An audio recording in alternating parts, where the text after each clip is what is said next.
하반기 원구성 협상에 나섰지만 접점을 찾지 못했습니다. 민주당과 한국당은 법사위원장 자리를 놓고 양보 없는 싸움을 벌이고 있습니다. 계속해서 저희는 법사위원장을 가져와야 된다고 주장을 했던 걸로 알고 있는데요. 집권당이 입법 권력마저도 손아귀에 들어간다면 대한민국은 균형과 건전한 견제와 비판이 사라질 수밖에 없습니다.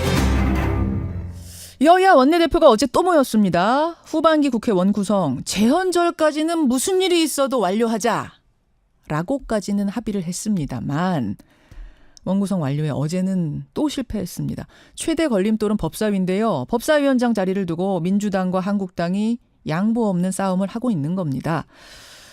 도대체 법사위 어느 정도나 막강한 힘을 가졌길래 이렇게 여야가 모두 사활을 걸고 있는 걸까? 이런 생각들을 하실 거예요. 예. 지금 이 상황, 이 줄다리기를 보면서 법사위원장 자리 그 자체보다도 더 중요한 건 법사위의 개혁이다. 이런 주장을 하는 분이 있습니다. 직접 만나보죠. 정의당 노회찬 원내대표 연결을 해보죠. 노회찬 원내대표님 안녕하세요. 네, 안녕하십니까. 아니 국회 상임위 자리가 16개 있는데 이게 다 같은 한 자리가 아닌가 봐요. 그렇죠. 법사위는 뭐가 그렇게 막강합니까? 왜들 그렇게 가지려고 해요? 네, 법사위의 이 역할에 대한 그동안의 잘못된 관행 때문에 그런데요. 그러니까 일반 상임위와 달리 법사위는 일반 상임위원은 각각 자기 분야에서 고유한 법안들을 심사하는 기능을 갖고 있는데. 그렇죠. 법사위도 그런 고유 기능이 있습니다. 예를 들면은 법무부, 법원, 검찰에 대한 관리 감독과 관계 법안을 심사하는 게 자기 고유 업무인데. 예. 여기다가 다른 상임위에는 없는 추가 업무가 하나 더 있어요. 뭔가요? 모든 상임위원회를 통과한 법안이 다시 법사위로 와서 체계 작구 등을 심사하게 돼 있거든요. 그러니까 모든 상임위를 일단 통과한 법안이 본회의를 가려면 한 번 통과해야 되는 관문이 법사위인 거예요. 그렇죠. 그래 법사위를 통과해야 이제 본회의에 올라가니까요. 예. 그런데 이제 사실은 원래 법적으로는 체계와 작구 심사를 하게 돼 있습니다. 그 법의 어떤 유연성이라거나, 그 다음에 이제 법적인 어떤 정합성이라거나 이런 걸 따지게 돼 있는데 대단히 기능적인 부분이죠. 그렇죠.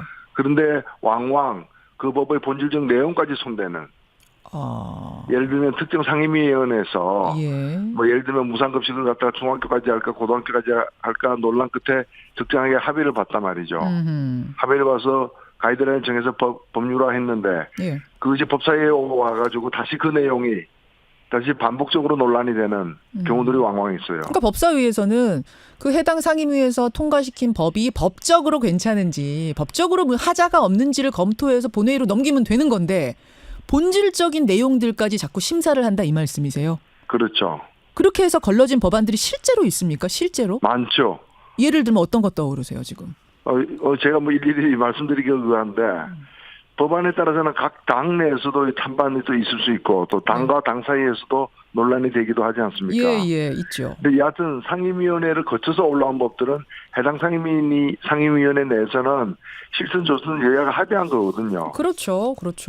근데 그 합의한 데 대해서 그 내용에 대해서 불만이 있을 때 불만 있는 쪽에서 주로 야당 이제 법사위원장을 맡고 있는 쪽에서 그걸 시비를 걸고 이거는 심사가 더 필요하다라고 묶어버리면은 그래서 법안심사 2소위 모든 상임위원회는 법안심사 소위가 있는데 법사위는 2개가 있어요.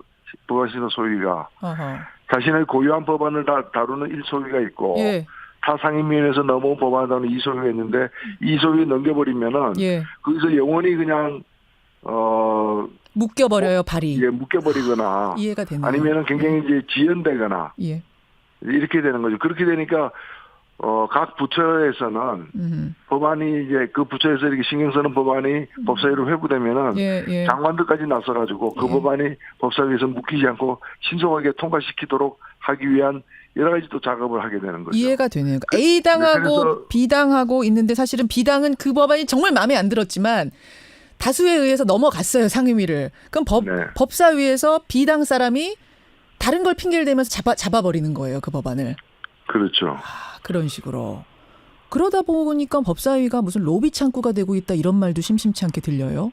당연히 로비 대상이 될 수밖에 없죠. 그래서 법사위원이나 법사위 간사나 법사위원장 이런 분들에게 부탁을 하게 될 경우가 왕왕 있는 거죠. 이게 듣다 보니까 실질적인 힘은 국회의장보다 법사위원장이 더 많아 보이는데요. 저도 그렇게 생각합니다. 정상 아니잖아요, 그러면. 예, 그래서 이 문제를 해결하기 위한 여러 가지 방안이 예. 이 문제는 법사위 내에서도 늘 논란이 됩니다. 늘. 왜 우리 법사위가 해당 상임위원회에서 합의된 것까지도 이렇게 다시 재검토해야 되느냐, 예. 왜 문제 삼느냐. 예. 그래서 해결책으로다가 예. 법사위는 법제사법위원회의 약칭이거든요. 예. 법제 기능과 사법 기능을 분리하자. 그래서 사법위원회 이름은 자신들의 고유 법안만 심사하는, 이제 사법위원회 하면은 사법부, 예. 법무부, 예. 그다음에 예. 검찰까지를 대상으로 하는 법사위원회와 예. 그다음에 순수하게 법적인 완결성을 위한 체계작구 심사만 하는 법제위원회로 이원화하자. 예. 이런 그러니까 법사위 개혁, 이게 국회 개혁 차원에서 법안까지 지금 제출돼 있습니다. 그거 지금 듣고 보니까 굉장히 일리가 있는 제안인 것 같은데 왜 통과가 쉽게 안 되나요? 이게 늘 국회 개혁 과제로다가 테이블에 오르긴 하는데 여야 합의가 안 돼서 그런 거죠. 왜 반대하는 사람들은 왜 반대하는 겁니까? 반대하는 사람들은 주로 이제 그 현재와 같은 그런 법사위의 어떤 그 과도한 어떤 이 권력 행사를 예. 오히려 원하는 쪽이 있는 거죠. 참 지금 이게 이제 예. 지금으로서는 예. 현재 그 제1야당에서 그런 생각을 많이 하고 있는 거죠. 그러면은 장관들이 말이에요. 뭐 법안 처리에 시급한 게 있다 이러면은 살짝 밤중에 혹은 뭐 점심시간에 법사위원장 찾아가서 사정도 하고 뭐 로비도 하고 이러는 거예요? 그런 일도 있어요? 그럴 개연성이 있다고 봅니다. 저는 과거에도 그런 적이 있는 걸 봤습니다. 그렇군요. 예, 참 이거 이대로 괜찮은가? 그렇다 보니까 법사위원장을 우리는 뺏기면 안 된다. 마지막까지 대치하는 게 법사위원장 자리가 되는 겁니까? 그렇죠. 그래서 법사위가 이런 그 과도한 권력이 없다면은 그 법사위를 굳이 그렇게 법사위원장을 하려고 안 하겠죠. 지금 노회찬 원내대표님 청취자 질문이 들어오는데 조금 전에 말씀하신 그 장관들이 찾아가서 로비를 할 수도 있다. 이런 개연성이 충분하다. 혹시 직접 보신 것도 있냐? 이런 질문 들어오네요. 뭐 그 자리에 제가 없었기 때문에 봤다고 할 수는 없는데 예. 뭐 그런 이제 그 얘기들은 국회 내에서는 많이들 다 알고 있는 상식입니다. 상식입니까? 예. 공공연한 비밀. 그렇죠. 그 법안이 급하니까. 예. 그러면 그 해당 법사위원장 뭐 지역구 민원이라거나 예. 뭐 지역구 예산 배정이라거나 다 가서 줄 서요. 이런 데 적극적으로 이제 나서겠다고 할 수도 있는 거죠. 그래요. 알겠습니다. 이렇게 막강한 힘을 갖고 있다 보니까 지금 서로들 이제 양보 못하겠다 다투는 상황인데 제1야당 논리는 그래요.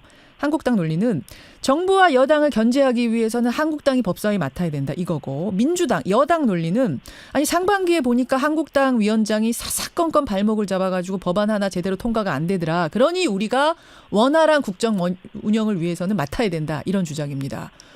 정의당 보시기에는 누가 맡아야 됩니까?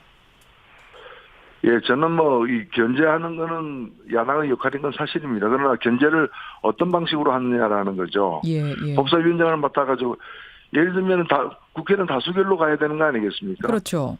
그런데 뭐 다수가 아닌 당이 법사위원장 같은 요직을 맡아가지고 그 기능을 역이용해가지고 정상적인 법안 그 처리 진행을 갖다가 방해하는 식으로 일 처리를 한다면은 그거는 월권인 거죠. 그건 정상적인 견제가 아니라 그 합법적이지 않은 그렇죠. 그런 법의 테두리를 벗어난 월권적 이 권력 행사이기 때문에 예.